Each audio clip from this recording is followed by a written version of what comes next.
আসসালামু আলাইকুম। সাপড়া ঘরের নতুন আরেকটি ভিডিওতে আপনাদের সবাইকে ওয়েলকাম। আপনারা সবাই কেমন আছেন? আলহামদুলিল্লাহ, আল্লাহ তাআলার রহমতে আমি অনেক ভালো আছি এবং সুস্থ আছি।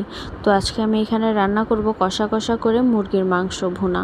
তো মুরগির মাংস ভুনা করার জন্য প্রথমে আমি মুরগির মাংসগুলো ধুয়ে হলুদ মরিচ লবণ দিয়ে একটু ম্যারিনেট করে রেখেছিলাম কিছুক্ষণ। তারপর মুরগির মাংসগুলো ভাজার জন্য চুলোতে আমি একটা প্যান দিয়ে দিয়েছি এবং দিয়ে দিলাম পরিমাণ মতো তেল। তেলটা গরম হয়ে গেলে আমি একে একে মুরগির মাংসগুলো দিয়ে দিব এবং একটু লাল লাল করে ভেজে নিব। মুরগির মাংস লাল লাল করে ভেজে নিলেই মাংস ভুনাটা খেতে অনেক ভালো লাগে। এবং ভাজা হয়ে গেলে সেই কড়াইতে আমি আরেকটু তেল দিয়ে দিব পেঁয়াজ কুচি। পেঁয়াজ কুচিগুলো একটু লাল লাল করে ভেজে নিব এবং পেঁয়াজ কুচি তাড়াতাড়ি ভাজা হয়ে যাওয়ার জন্য দিয়ে দিব পরিমাণ মতো একটু লবণ, দিয়ে একটু লাল লাল করে ভেজে নিব পেঁয়াজগুলো। পেঁয়াজ ভাজা হয়ে গেলে দিয়ে দিব এখানে আদা রসুন বাটা, দিয়ে একটু নাড়াচাড়া করে নেব। তারপর দিয়ে দিব হলুদের গুঁড়া, একটু ধনিয়ার গুঁড়া, একটু মরিচের গুঁড়া, দিয়ে এগুলাও আর একটু ভেজে নেব। তেলের ভিতরে এগুলা দিলে একটু মশলার গন্ধটা চলে যায়। তারপর এখানে দিয়ে দিব কাঁচামরিচ আর টমেটো, দিয়ে একটু নাড়াচাড়া করে দিয়ে দিব একটু পানি কষানোর জন্য।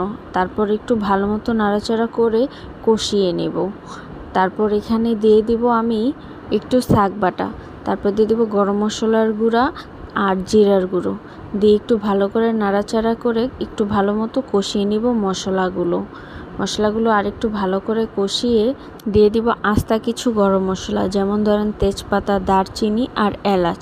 এগুলো দিয়েও আর একটু নাড়াচাড়া করে ভালো করে একটু কষিয়ে নিব। তারপর এখানে আমি দিয়ে দিব মাংসগুলো যে ভেজে রেখেছিলাম সেই মাংসগুলো দিয়ে একটু ভালো করে কষিয়ে নিতে হবে। যেহেতু মুরগির মাংস রান্না করব, মশলার সাথে বেশি ভালো করে একটু কষাতে হবে। যত বেশি কষাবেন তত ভালো লাগবে। আর মুরগির মাংস বেশি কষালে খেতে অনেক ভালো লাগে। এই যে দেখুন, আমি তেল বের হওয়া পর্যন্ত ভালো মতো কষিয়ে নিয়েছি। তারপর দিয়ে দিব পরিমাণ মতো পানি।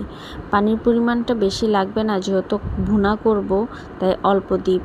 এবং পানির সাথে আমি মাংসগুলো ভালো করে একটু মিশিয়ে দিচ্ছি, যাতে মশলাগুলো পানির সাথে মিশে যায়। এই যে দেখুন, আমার মুরগির মাংসটা এখন হয়ে এসেছে এবং ঝোলটাও অনেকটাই কমে গিয়েছে। আপনাদের কাছে আমার মুরগির মাংস রান্নাটা কেমন লেগেছে অবশ্যই কমেন্ট করে জানাতে ভুলবেন না। আর এইভাবে মুরগির মাংস রান্না আপনারা বাড়িতে একবার ট্রাই করে দেখতে পারেন, আশা করি খারাপ লাগবে না। আমার কাছে তো খুবই ভালো লাগে এইভাবে মুরগির মাংস রান্না করলে।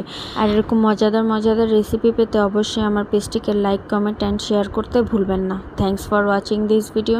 নেক্সট ভিডিও আসা পর্যন্ত সবাই অপেক্ষা করুন। আসসালামু আলাইকুম। টাটা।